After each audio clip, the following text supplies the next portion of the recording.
Assalamu alaikum. Hello and welcome to phrase number 2 that we are now going to be looking at. The phrase is at the end of the day. Now this this expression means the same as in conclusion. You use this expression to make a final point or to summarize what you've been saying. Now, two individuals, again our favorite duo, Bilal and Mr. Khan, are discussing. Bilal says, "The Daewoo bus station official kept me waiting in the line for 40 minutes. Then they told me that they couldn't find the bus driver for our bus." "How annoying," says Mr. Khan. "What are they going to do now?" Bilal says, "I'm not sure. I was hoping that they had a replacement driver, but they said they'll call me on my mobile as soon as they find out what has happened. At the end of the day, it's their responsibility to sort it out." Mr. Khan says, "Right, I hope they can get a replacement driver for the trip to Multan soon." So as you can see from this scenario, that they use the expression at the end of the day, as in conclusion, that the bus driver officials need to sort the problem out, so they can use that expression. At the end of the day, they need to sort it out. So that's how this expression would be used in this context, or another similar scenario. Phrase number 3 is fancy a drink. Okay, people use this expression a lot to invite someone to have a drink. For example, in a cafe, the full form of the question is, "Do you fancy a drink?" And it means, "Would you like to go for or have a drink?" You may hear somebody say, "Fancy a cup of tea," or "Fancy a coffee." A friend may use this expression to invite you to go to a cafe for a coffee. People often use the expression as a way of inviting you out. You may also hear expressions such as "fancy a movie" or "fancy a meal." You have to be careful. This expression is also used by people to invite other people to drink alcohol. But that's not relevant to us. So we would use it in the context of coffee, tea, fancy a movie, fancy a meal, or anything else that those are the things that we engage in. So you can answer this question many different ways. If you'd like to accept the offer, you can say, "Sure, that sounds great," or simply, "Yes, please." If you want to refuse the offer, you can say, "No thanks, I'm busy," or "Sorry, I can't because," and whatever, give a reason. And you can give an excuse. Note, if you refuse an invitation, it's polite to give a reason. So, let's have a look at Bilal asking Mr. Khan. Bilal says to Mr. Khan, "We've got half an hour before the movie starts. Fancy a coffee?" Mr. Khan says, "Sure, good idea. There's a place over the road that looks quite nice. Shall we go there?" Bilal says, "Okay, but the coffee is on me."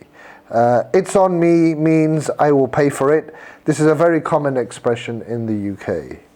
Okay, so that's phrase number 3. Fancy a drink, fancy a coffee, fancy a cup of tea, fancy a meal. Those are the various forms of using that expression. Let's move on to phrase number 4, fingers crossed. Now, to cross your fingers while talking is to symbolize good luck, or to show that you hope a wish will come true. This is a custom that comes from when people believed that by crossing fingers, they could keep away bad luck and witches. Yes, but nowadays you say the phrase fingers crossed or cross fingers to show that you wish for a happy outcome for a situation. Bilal and Mr. Khan are again discussing, and they're saying, "So the Daewoo bus official called me and told me that they have still not found the bus driver. As soon as they do find him, they will let me know.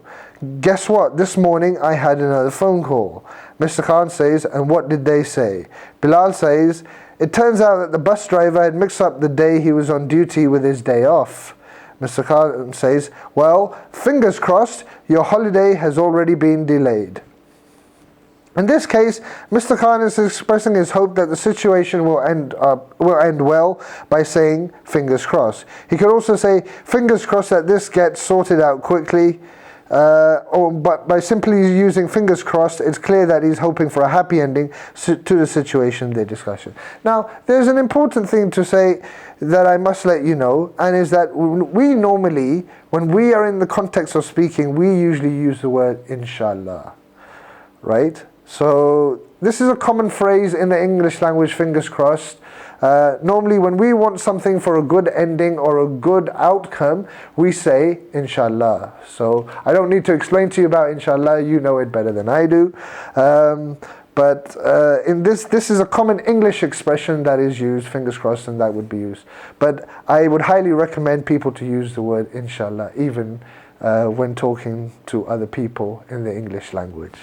So, phrase number 5. Phrase number 5 is good weekend.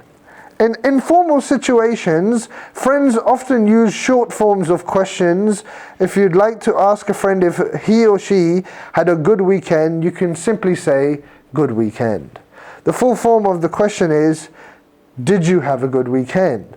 But it's very common in informal situations to cut a question down to the simplest elements. You may also hear questions like, good holiday, instead of the full form, did you have a good holiday? To answer this question, you could say, yes thanks, it was great, or not bad, or not that great. We couldn't get tickets for the concert.